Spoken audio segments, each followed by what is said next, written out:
recordings will be played once only. The test is in 4 sections. At the end of the test, you will be given 10 minutes to transfer your answers to an answer sheet. Now turn to Section 1. Section 1. You will hear a man asking for information about health services in the place where he is living. First, you have some time to look at questions 1 to 6.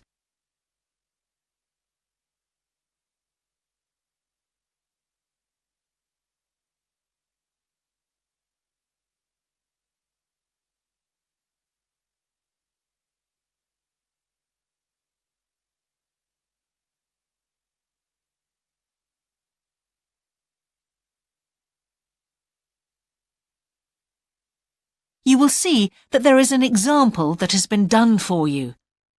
On this occasion only, the conversation relating to this will be played first. Can I help you? Yes, I've just moved to this area with my wife and children, and I'd like to know where we can all register with a doctor at a health centre. Oh, OK. Well, there's Dr. Green at the Harvey Clinic. The woman says the doctor at the Harvey Clinic is called Dr. Green, so Green has been written in the space.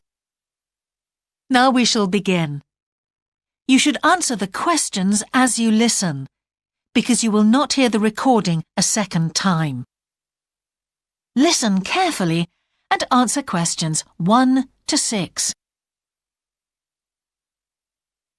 Can I help you? Yes, I've just moved to this area with my wife and children, and I'd like to know where we can all register with a doctor at a health centre. Oh, OK. Well, there's Dr. Green at the Harvey Clinic. We always recommend her for babies because she's very good with them and she runs a special clinic. Oh, actually, my youngest child is 5, so that wouldn't be any good for us. Right. Is there anywhere else I could try? Yes, the Eshcol Health Practice is the next one on my list. How do you spell that? Eshcol. And it's Dr. Fuller who has space on his list.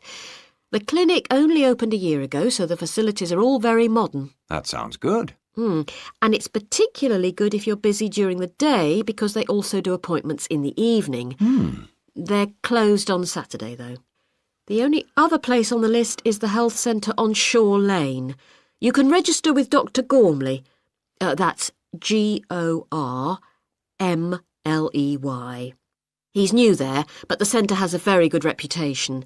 Oh, yes. I think I know the road. That would be the best one. Thanks. Could you tell me, will all their services be free? There are usually some small charges that doctors make. Let me see what it says about the Shore Lane Centre. If you need to be vaccinated before any trips abroad, you won't have to pay for this. What else? The Sports Injury Treatment Service operates on a paying basis, as does the Nutritional Therapy Service. Some health centres do offer alternative therapies like homeopathy as part of their pay-to-use service. Shore Lane are hoping to do this soon. I think they may start with acupuncture. Oh. And finally, if you need to prove you're healthy or haven't had any serious injuries before a new employer will accept you, you can get a free fitness check-up there. But you'd most likely have to pay for insurance medicals, though. OK, thanks. Before you hear the rest of the conversation, you have some time to look at questions 7 to 10.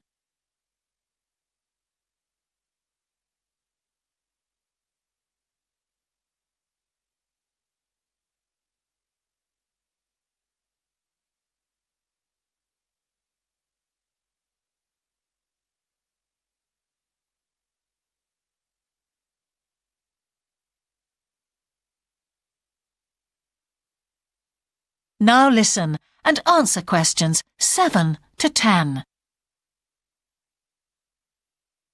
You might also be interested to know the centre is running a pilot scheme of talks for patients.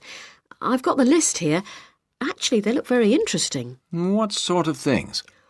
Well, the first one's about giving up smoking. It's next week, the 25th of February at 7 p.m, and that's in room 4. It says the talk will stress the health benefits, particularly for people with asthma or heart disease. That sounds very interesting. There's also a talk for families with children. It's on healthy eating and takes place on the 1st of March at 5 o'clock. Will that be at the health centre? Actually, it's at the primary school on Shore Lane. I imagine they're inviting the parents of pupils there. It says here, all welcome. I might go to that if I have time.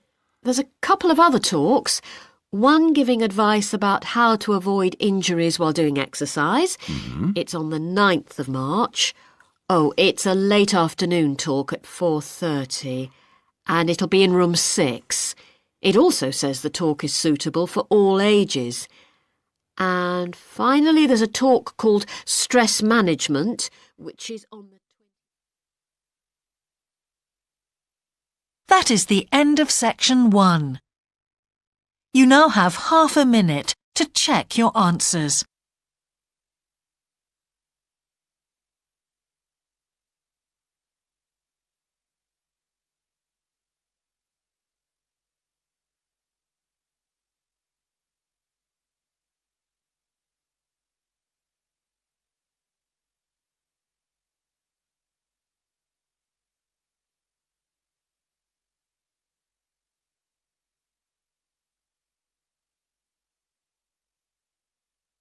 Now turn to section 2.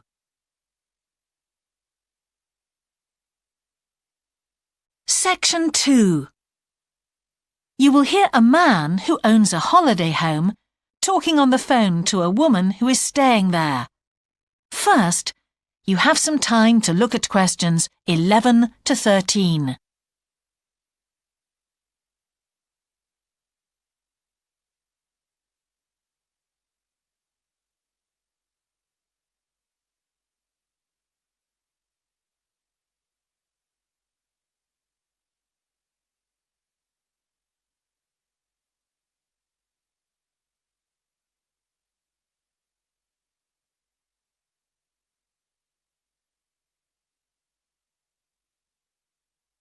Now listen carefully and answer questions 11 to 13. Hello? Hi, it's Laura Carlton here. We've just arrived at the holiday flat, but I can't get the hot water and heating to work. Oh, right. That's easy. Don't worry. In the upstairs cupboard, you'll find the water heater. You'll see 3 main controls on the left at the bottom of the heater. The first one, the round one on the far left, is the most important one for the heating and hot water. It's the main control switch. Make sure it's in the on position. The switch itself doesn't light up, but the little square below will be black if the switch is off. That's probably what's happened. It's got switched off by mistake. The middle one of these 3 controls, you'll see it's slightly larger than the first one, controls the radiators. If you feel cold while you're there and need the radiators on, this needs to be turned to maximum. The last of the 3 controls, the one on the right, is usually on about a number 4 setting, which for the water in the taps is usually quite hot enough. Below the heating controls in the middle is a small round plastic button. If there isn't enough water in the pipes, sometimes the heater goes out. If this happens, you'll need to press this button to reset the heater. Hold it in for about 5 seconds and the heater should come on again. Then there's a little square indicator under the 3rd knob that's a kind of alarm light. It'll flash if you need to reset the heater. It sounds complicated. I'm sure you won't have any problems with it. There should be some more instructions on the side of the heater. Call me back if you can't make it work. OK. Before you hear the rest of the conversation, you have some time to look at questions 14 to 20.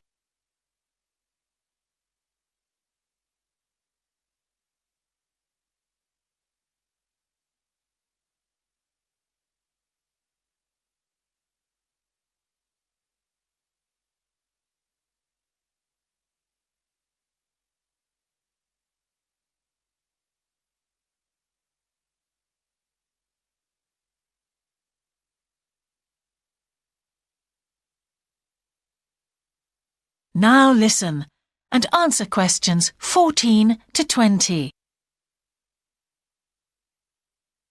While you're on the phone, we haven't managed to find a few things we need, like extra pillows for the beds and some washing powder.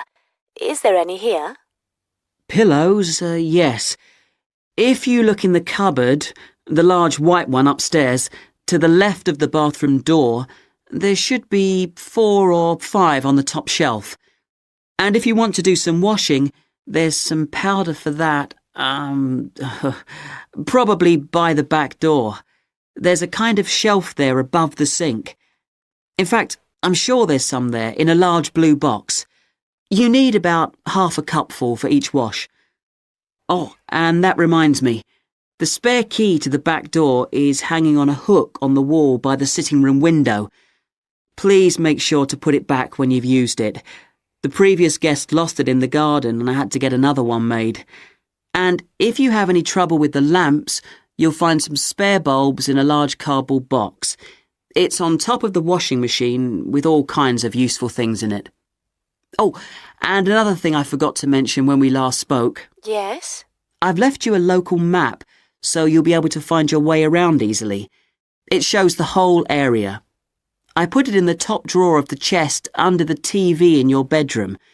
There's a whole file of local information in there too. Thanks. What about visiting the town? Can you give us any advice? Yes. You'll need to take the car. It's too far to walk from the flat, really. You have to pay to leave your car in all the car parks now, I'm afraid. I like the one that's by the station best, and you can walk to the town centre from there in 5 minutes. That's where all the best restaurants are. But if you want a takeaway, the Italian one does really good pasta and pizzas. Call 732281 for that one, or 766119 for the Chinese. They're both good, and they'll both deliver to the flat. As for places to visit, yes, do go and see the Railway Museum. The exhibition is small, but really good. It gets very crowded on Sundays, so I suggest you visit it on a quieter day, later in the week, but not on Thursdays, which is market day. You won't find anywhere to park, and it's also the only day of the week when they're not open. Anything else? Not for the moment. Thanks. That is the end of section 2. You now have half a minute to check your answers.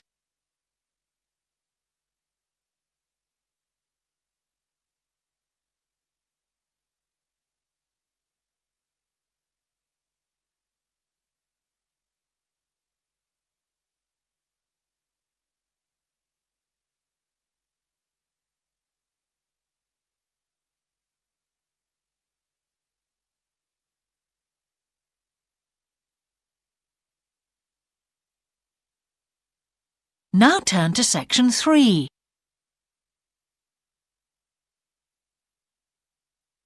Section 3. You will hear a conversation between an English teacher called Paul and a former student of his called Kira. First, you have some time to look at questions 21 to 25.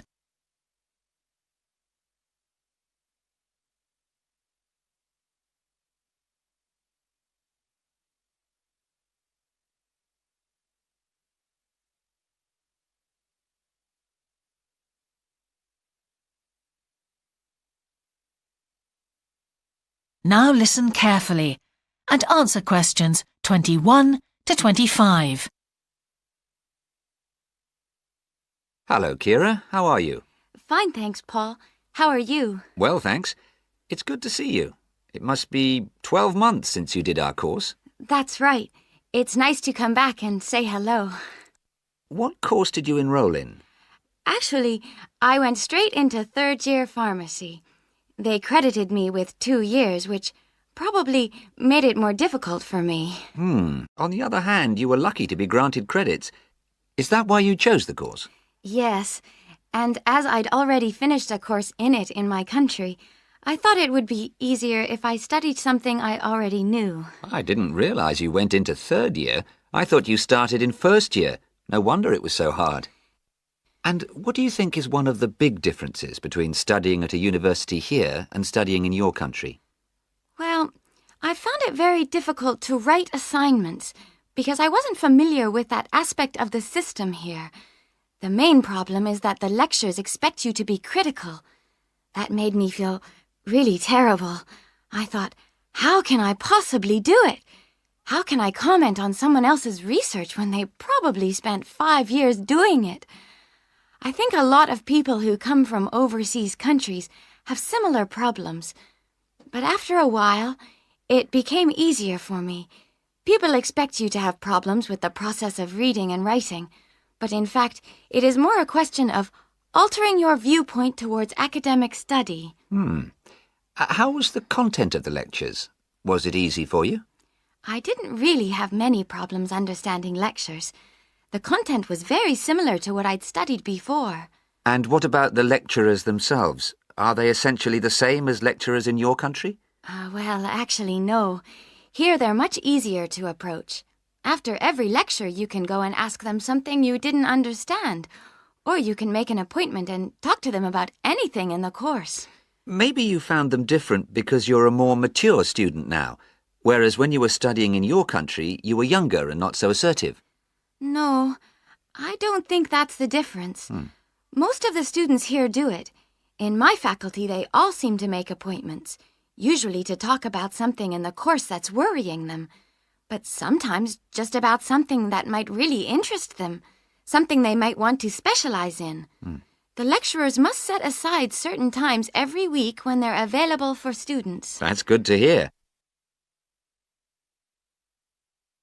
Before you hear the rest of the conversation, you have some time to look at questions 26 to 30.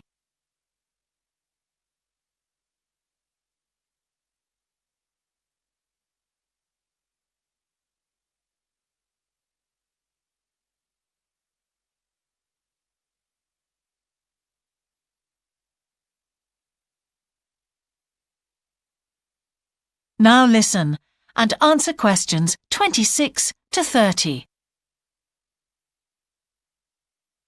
And how was your timetable? Was it a very busy year? Oh, very, very busy. They make you work very hard. Apart from lectures, we had practical sessions in a lot of subjects. We did these in small groups. I had to go and work 4 hours every week in a community pharmacy. Actually, I enjoyed this very much, meeting new people all the time. Then in second semester, we had to get experience in hospital dispensaries. So every second day we went to one of the big hospitals and worked there. And on top of all that, we had our assignments, which took me a lot of time. Oh, I nearly forgot. Between first and second semesters, we had to work full-time for 2 weeks in a hospital. That does sound a very heavy year. So, are you pleased now that you did it? Do you feel some sense of achievement? Yeah, I do feel much more confident, which I suppose is the most important thing. And have you got any recommendations for people who are studying from overseas? Well, I suppose they need very good English.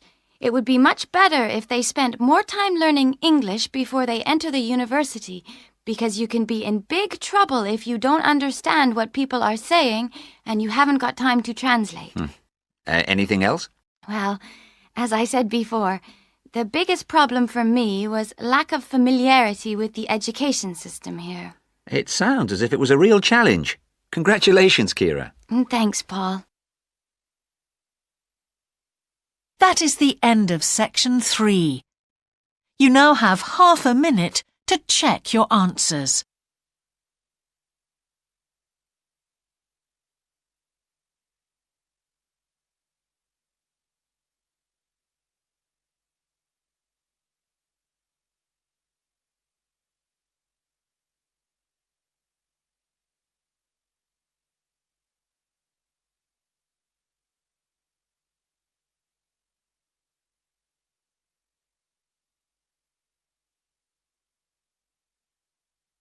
Now turn to section 4.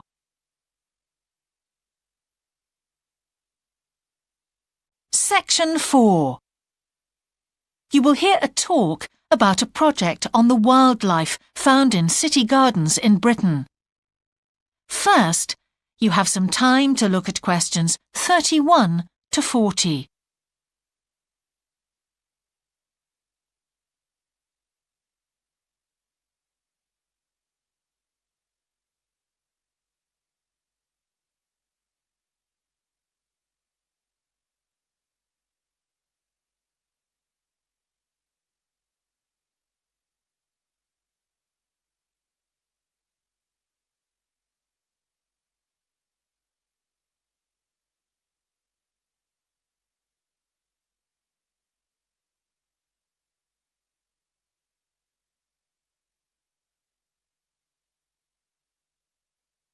Now listen carefully and answer questions 31 to 40. Good morning. Today I'd like to present the findings of our Year 2 project on wildlife found in gardens throughout our city. I'll start by saying something about the background to the project, then talk a little bit about our research techniques, and then indicate some of our interim findings. First of all, how did we choose our topic? Well, there are 4 of us in the group, and one day, while we were discussing a possible focus, 2 of the group mentioned that they had seen yet more sparrowhawks, one of Britain's most interesting birds of prey, in their own city centre gardens, and wondered why they were turning up in these gardens in great numbers.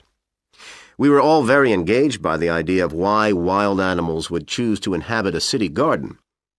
Why is it so popular with wildlife when the countryside itself is becoming less so? The first thing we did was to establish what proportion of the urban land is taken up by private gardens. We estimated that it was about 1/5, and this was endorsed by looking at large-scale usage maps in the town land survey office, 24% to be precise. Our own informal discussions with neighbors and friends led us to believe that many garden owners had interesting experiences to relate regarding wild animal sightings. So we decided to survey garden owners from different areas of the city. Just over 100 of them completed a survey once every 2 weeks for 12 months, ticking off species they had seen from a pro forma list, and adding the names of any rarer ones. Meanwhile, we were doing our own observations in selected gardens throughout the city. We deliberately chose smaller ones because they were by far the most typical in the city. The whole point of the project was to look at the norm, not the exception. Alongside this primary research on urban gardens, we were studying a lot of books about the decline of wild animals in the countryside and thinking of possible causes for this. So what did we find? Well, so much that I just won't have time to tell you about here. If you're interested in reading our more comprehensive findings, we've produced detailed graphic representations on the college website, and of course any of the group would be happy to talk to you about them. Just email us. What we've decided to present today is information about just 3 species because we felt these gave a good indication of the processes at work in rural and urban settings as a whole.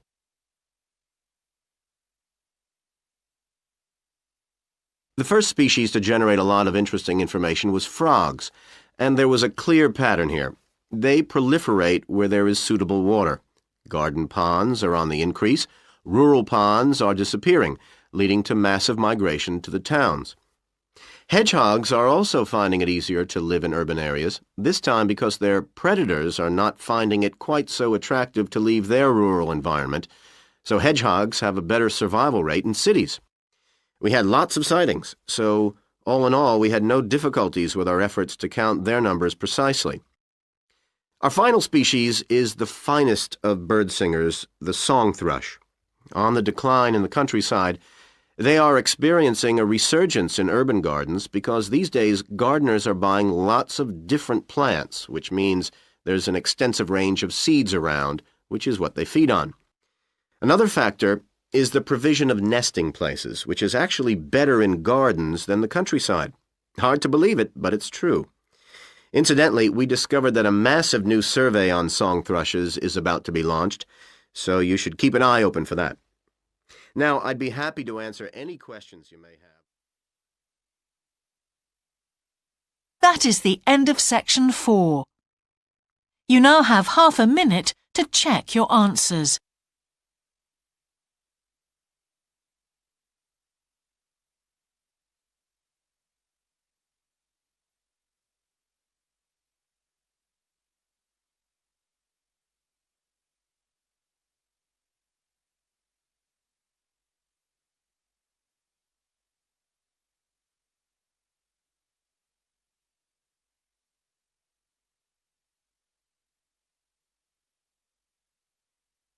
That is the end of the listening test.